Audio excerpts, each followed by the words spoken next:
So look at the text. It says, lay not up for yourselves treasures upon earth. Wait a minute, where else can we lay them up? If we're on the earth, I live in a certain locality, right? I go to work every day. Things in my house, for me, they're treasures. Amen. They may not be from a king's perspective, but they're my what? Treasures. And so you're saying don't lay them up. What are you saying to me, God? Now watch this. Are you hearing me? He says, lay not up for yourselves treasures upon earth where moth and rust doeth corrupt, and where thieves break through and steal. In other words, when you lay up treasure on earth, you can expect the thief to show up. Mm-hmm.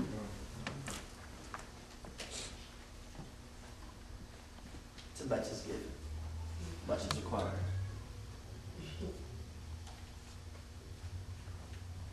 Are you hearing? Amen. You can expect what? A thief to what? Show up. Because if your heart is not in God, in heaven, but your heart is on the things of the earth, you're going to be a miserable somebody. Because rust and thieves are going to always what? Be in your what? It's a given. You attract those types of things to you when your heart is there. And you're always going to be miserable. You say, what's wrong?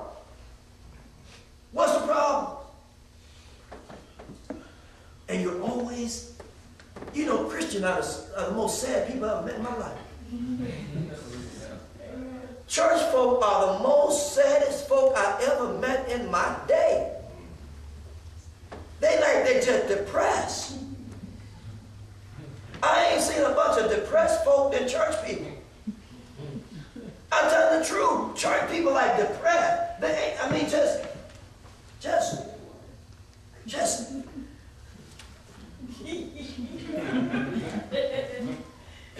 like, what's up? What's wrong? Just depressed. You're right. I'm going to try to get you out of your depression, because this will help you get out of the depression. Because you're inviting unto yourselves rust, moth, and thieves. Because your heart is here when it should be. Now watch this. You are your own trouble unto yourself. Because you worry sick. Oh, when he told you not to be worried. Look at the text. Now I'm in the book. Now my theocracy says preach. Your democracy says shut up. Now watch this. Are you with me? Yeah. Now watch this. Now he says, look what he says now. He says, lay not up for yourselves treasures upon earth, where moth and rust doeth corrupt. And anybody that had a nice car at one point and kept it over any period of time, know eventually that car going what? Right. Rust. It's the most disheartening thing you can ever see. You go out and purchase you a brand new car, keep it 3, 4, 5 years, you're going to look at a certain part of it, and you see what? Rust. Are you hearing what I'm saying? Amen. Are you hearing? Amen. Or you get a new car, and all of a sudden you park it in a certain parking lot, and people know you got a new car, come out and got a big old what?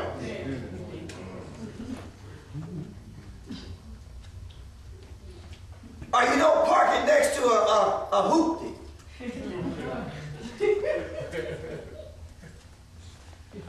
And you always look back as if you didn't know where you parked.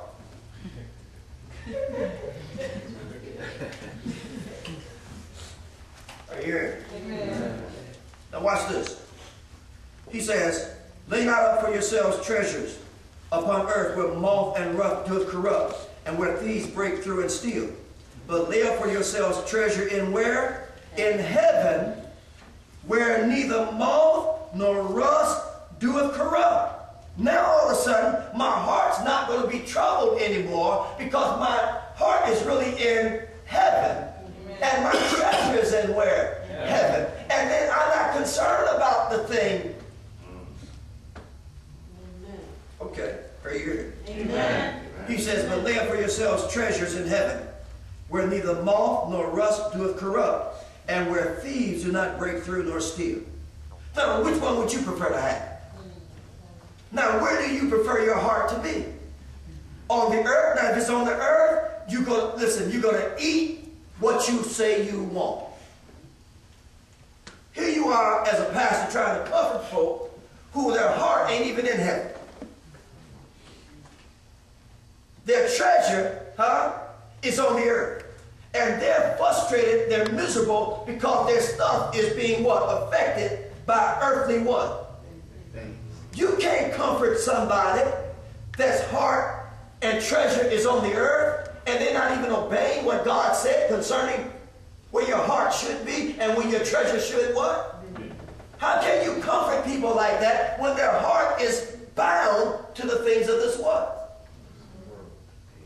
He says that, watch it, he says, lay not up for yourselves treasure. Lay not up for yourself. Lay up.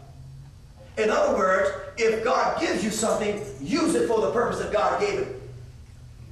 Are you hearing me? In other words, if God bless you with something, say, God, I give it back to you.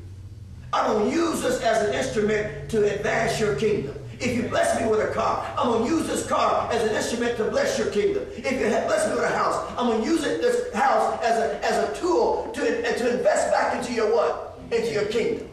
Now all of a sudden it has a kingdom connection.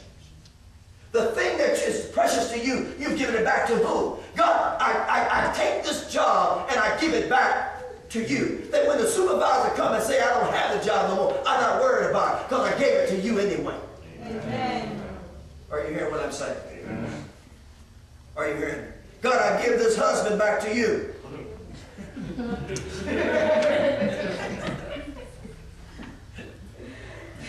I asked for him, you gave him to me, he's yours. I want to believe you, God, that you're able to do in him what you said you're able to do in him. Amen.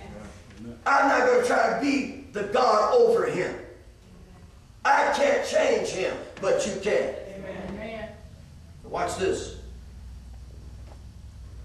Brother said, don't leave me hanging, Pastor. What about the wives?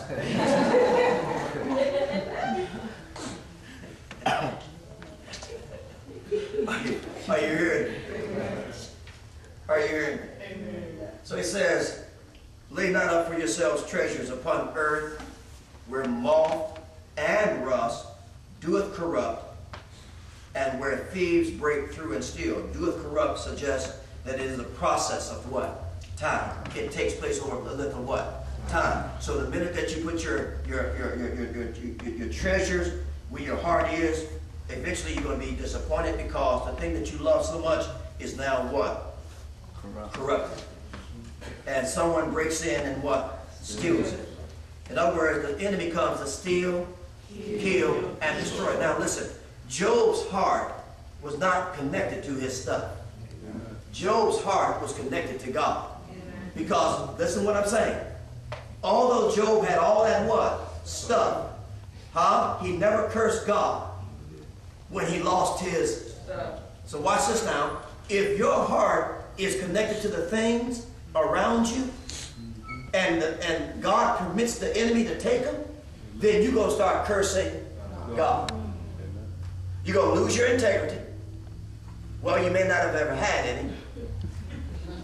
Have you ever heard what I'm saying? Because your personage was tied into your stuff. And as long as you had your stuff, you were what? You were you. You were big cheese. But the minute you lost your what? Now all of a sudden now you're ready to commit what? Suicide. Because you were tied into your what? So you lost your job. Now you're trying to kill yourself. Because you thought that your job was you. Instead of being, now people that commit suicide, they're really tied into something other than God. That thing that they're tied into has become their what? That's why you can't get tied into your marriage. That's right. What if she go crazy?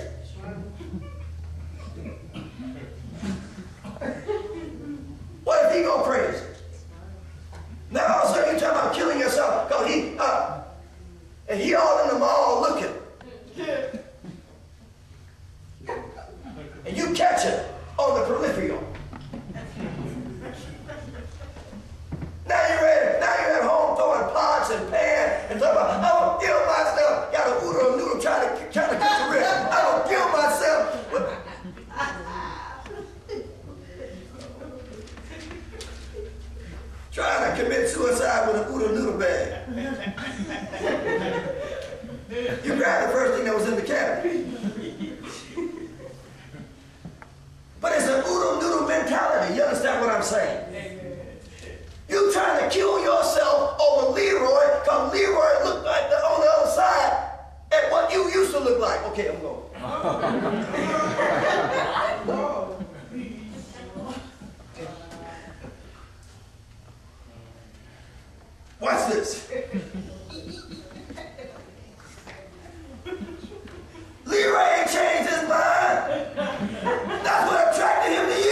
I ain't saying Leroy was right. I'm just telling you there are situations that occur that way that are on the real deal, and I'm trying to keep the person from killing themselves in a situation like that because those things happen. Amen. That's real life. It may not be for you, or you may be strong enough to overcome it, but it's real life for somebody. Amen. That's true. Amen. I told you I just had an incident in my own family where a young man killed himself and his girlfriend. And I'm trying to find, I said, why? Can somebody in the family tell me why? What was going on prior to that event? That a nice young man, good-looking young man, had everything going for him, and based upon observation, why would a relationship be the end of him and the woman he was with? What was going on in him that we as leaders fail to communicate effectively? Because when you fail to communicate the gospel at the level that you've been called to communicate it, it becomes your fault. Say, if my people, which are called by my name, will humble themselves and seek my face, turn from them, then I will heal the land. See, it's the church that's messing up, not the people.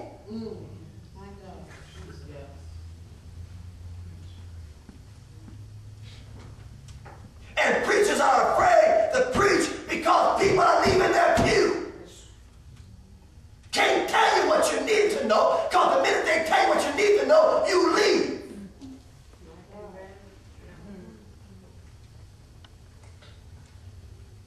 That's why I thought about taking about two of them pews out of here and I have them at the church. Get rid of that pew and that pew and let y'all